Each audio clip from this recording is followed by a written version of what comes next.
चल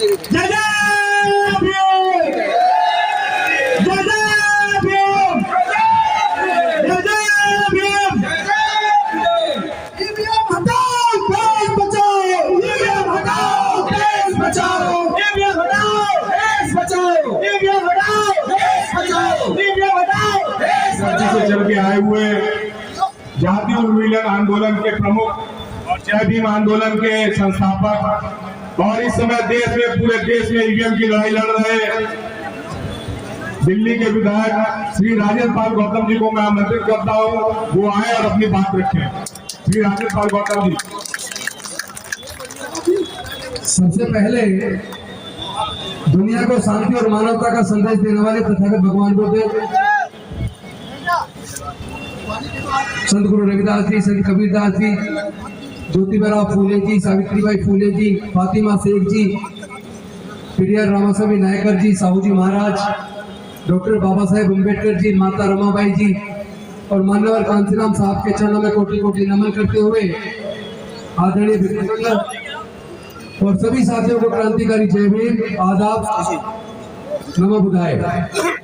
इसको हटाना साथियों, अनफॉर्चुनेटली सुबह 6 बजे यहाँ बारिश आ गई और मैं पहुंचा उसके तुरंत बाद फिर से बारिश आ गई, लेकिन फिर भी आप डटे हैं तो आपको सैल्यूट बनता है। एक तो सब लोग समझ रहे बहुजन का मतलब क्या है। अनुसूचित जाति, जनजाति, पिछड़े वर्ग के साथ साथ अल्पसंख्यक, इन चारों को मिलकर बहुजन बनता है। लेकिन इस बहुजन को अल्पजन कुछ समझता नहीं है। अल्पजन लगातार उनका उत्पीड़न कर रहा है और जो सरकारें ईवीएम से जीत के जाती हैं उन्हें बहुजन के वोट की कोई कदर नहीं है। ये भरोसा देश के प्रधानमंत्री के अंदर कहां से आता है कि पिछली बार कहा था 300 पार तो 300 पार हो गई और इस बार कह रहे 400 पार।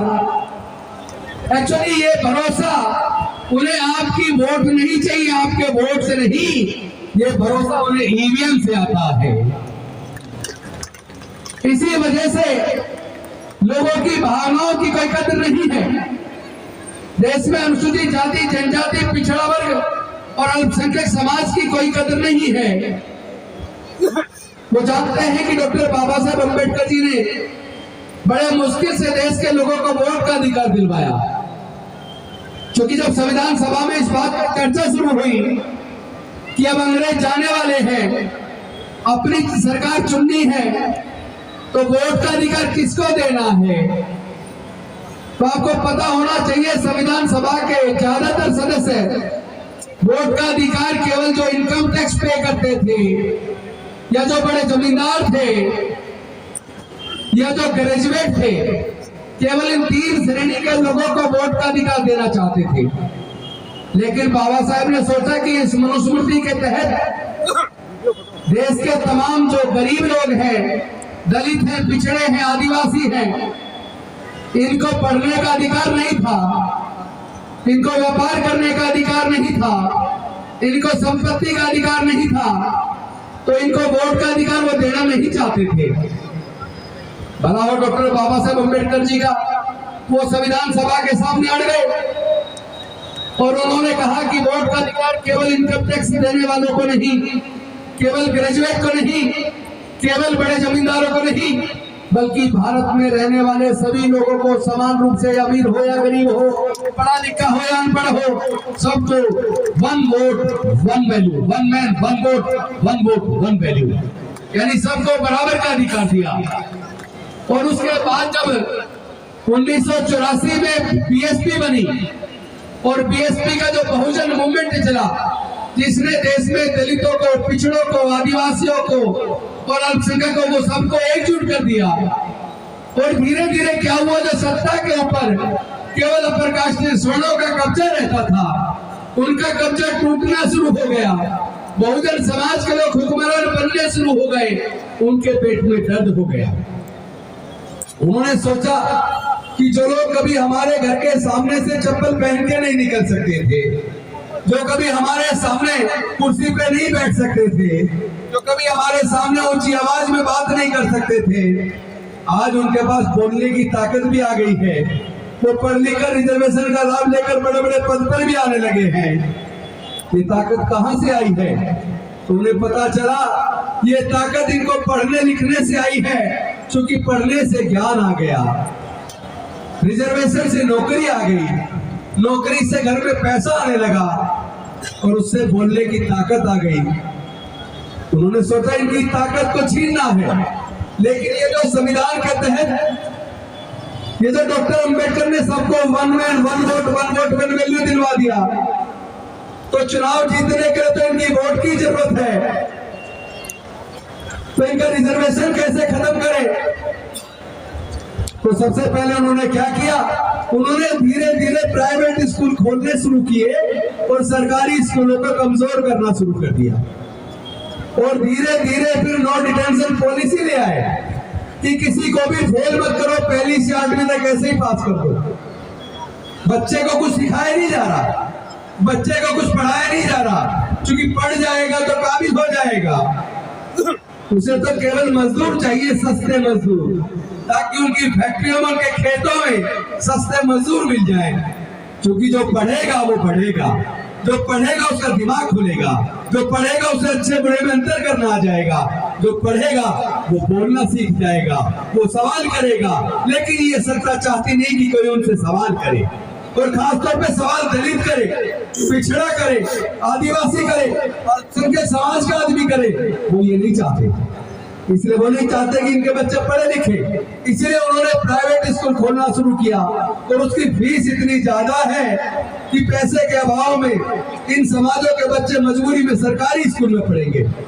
और सरकारी में पढ़ाई का माहौल ही नहीं छोड़ा। जिस स्कूल के अंदर 50 टीचर चाहिए, वहां पे 10 टीचर है, 15 टीचर है। अभी 3 दिन पहले एक आंकड़ा आया, आपने देखा होगा, 3000 स्कूल, 3000 8वीं तक के स्कूल एक कमरे में चल रहे हैं, एक कमरे में। ये तो केवल गुजरात का आंकड़ा है। पूरे देश का देखोगे तो हजारों हजार स्कूल केवल एक कमरे में चल रहे हैं। और जिस स्कूल के अंदर टीचर चाहिए 100, वहां 25 टीचर है। जब टीचर ही नहीं होंगे तो पढ़ाई क्या होगी? पढ़ाई का माहौल ही नहीं छोड़ा, सरकारी स्कूलों को कमजोर कर दिया। और केवल कमजोर नहीं किया, मैंने खुद आरटीआई लगाई थी, मैं आरटीआई एक्टिविस्ट भी हूं वकील के साथ साथ। उसमें जवाब मिला, पिछले 15 से 20 सालों में 2.25 लाख सरकारी स्कूल बंद हो गए। 2.25 लाख सरकारी स्कूल पिछले 15 सालों में बंद हो गए। मैं पूछना चाहता हूं, देश की जनसंख्या बढ़ रही है या कम हो रही है? देश की जनसंख्या बढ़ रही है तो और स्कूल खुलने चाहिए थे, लेकिन खुलने की बजाय 2.25 लाख सरकारी स्कूल पिछले 15-20 सालों में बंद हो गए। बेरोजगारी बढ़ रही है, महंगाई बढ़ रही है, और उन्हें आपकी वोट की चिंता नहीं है। क्यों? क्योंकि उन्होंने देखा कि बहुजन समाज जाग गया है, पढ़ने लिखने लगा है, आगे बढ़ने लगा है। अब वो बहुजन समाज के नेताओं को वोट डालता है, उनकी पार्टी मजबूत हो रही है, उनके नेता मजबूत हो रहे हैं। तो स्वर्ण लोग संसद के अंदर 70% से ज्यादा स्वर्ण सांसद होते थे, वो घटते घटते घटते घटते 40% रह गए, 70% से घट के 40% पे आ गए। तो उन्होंने कहा कुछ तरीका निकालो, तो वो ईवीएम ले आए। और ये ईवीएम के अंदर एक रियल टाइम क्लॉक होता है, रियल टाइम क्लॉक घड़ी होती है, घड़ी। ये ईवीएम में घड़ी क्यों है पता है आपको? अगर आपको जल्दी उठना है, सुबह आपको ट्रेन पकड़नी है, तो आप अपने मोबाइल में टाइमर लगाते हो, अलार्म लगाते हो, ताकि सुबह अलार्म बज जाए और आप उठ जाओ। लेकिन एक सवाल मैं आप सबसे पूछना चाहता हूं, अगर आपके मोबाइल के अंदर टाइम क्लॉक ना हो, टाइमर ना हो, तो क्या सुबह आपका अलार्म बजेगा? नहीं बजेगा ना। जिस तरह सेना के लोग आपको पता है टाइम बॉम्ब भी बनाते हैं, लेकिन अगर टाइम बॉम्ब के अंदर टाइमर ना हो, उसमें डेट और टाइम सेट करने की व्यवस्था ना हो, तो क्या टाइम बॉम्ब बनेगा? क्या वो फटेगा? क्योंकि उसमें तय किया जाता है कितने तारीख को कितने बजे फटना है। तो अगर उसके अंदर टाइमर ना हो, टाइम क्लॉक ना हो, तो कभी भी टाइम बम नहीं बन सकता। उसी प्रकार जिस तरह अलार्म आप अपने फोन में लगाते हो, अगर उसमें टाइमर ना हो, उसमें डेट और टाइम सेट किया जाता है तो अलार्म बजता है तो आप उठते हो। उसी प्रकार अगर इस ईवीएम मशीन के अंदर अगर रियल टाइम क्लॉक ना हो तो वो जो सॉफ्टवेयर बनाते हैं, 4 लोग की कमेटी है, वो 4 लोग आईआईटी के प्रोफेसर हैं, वो ये सॉफ्टवेयर बनाते हैं, वो प्रोग्रामिंग करते हैं, तो उसमें प्रोग्रामिंग कर दी जाती है डेट के हिसाब से। कैसे की जाती है मैं एग्जांपल देके बताता हूँ। सपोज करो चुनाव 15 मार्च को है, तो वो जो सॉफ्टवेयर में जो प्रोग्रामिंग करते हैं, सॉफ्टवेयर बनाते वक्त उसमें प्रोग्रामिंग कर देते 15 मार्च को सुबह 10 बजे से शाम को 6 बजे तक जितनी भी वोट पड़ेंगी, आधी वोट स्वैप होकर सीधे बीजेपी को चली जाए। तो होगा क्या, उससे क्यों करते हैं, टाइमर क्यों है, टाइम सेट क्यों किया जाता है? क्योंकि चुनाव की डेट को चुनाव से पहले हर पार्टी का एक, हर प्रत्याशी का एक, आपको पता बूथ एजेंट अंदर होता है। बूथ एजेंट को वो लोग मॉक पोल करवा के देखते कि वहां वोट डाल के देख लो, सबसे कहते हैं 10-10 वोट डाल के देख लो। तो वो जो 10-10 वोट डालते हैं तो घड़ी फिर जो मशीन दिखाती है तो जितनी वोट जिसको डाली उतनी निकलती है।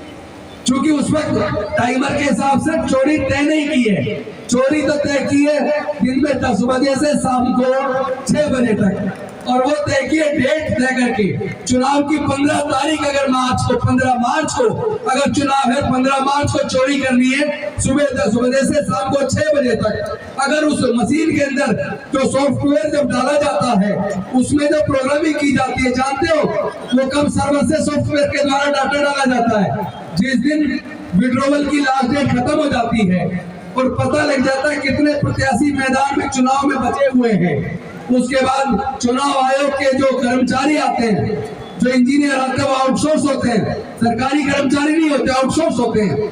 वो आते हैं हर बूथ, जहाँ पे बूथ होता है उसके बाद जहाँ पे रखी होती है मशीनें, वहां जाते हैं और जाने के बाद उसमें सॉफ्टवेयर डाला जाता है, प्रोग्रामिंग डाली जाती है, उसमें कैंडिडेट फाइल डाली जाती है। एक तो कैंडिडेट फाइल डाली जाती है, दूसरी टाइम फाइल।